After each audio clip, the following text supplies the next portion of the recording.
Handmade. Pored karakteristika koje drvo posjeduje kao materijal za izradu podova, presudnu ulogu za opremanje interijera danas ima i izgled.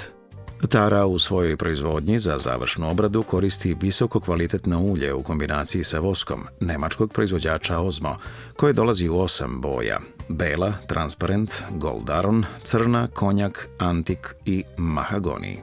Pod pre nauljivanja ovim specijalnim uljem ili lakiranja može biti četkan, udaran, dodatno brušen, ručno dorađivan kako bi mu tekstura bila naglašenija. Kombinacijama ovih tehnika Tara je stvorila i kolekciju Handmade. Handmade kolekcija podrazumijeva unikatno ručno rađenu kolekciju drvenih podova. Završna obrada podrazumijeva uljenje, četkanje, brušenje, patiniranje ili neki treći efekat koji mu se uklapa u neki deo ostalog interijera.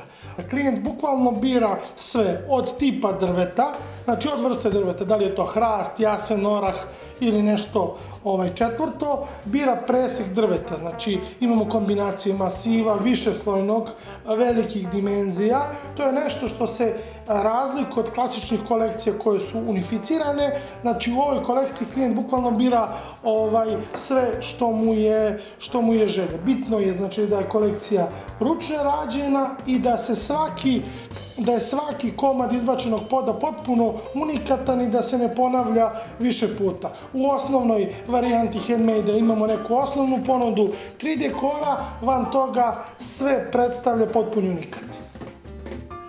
Pravilnom ugradnjom Tara parketa na adekvatnu podlogu dobijate najdominantniji komad nameštaja u vašem domu, koji pravilnom upotrebom mogu koristiti generacije. Detaljnije o našim podovima i stalnim akcijama možete pogledati na stranici www.taraparket.com. U dodiru sa prirodom, Tara parket.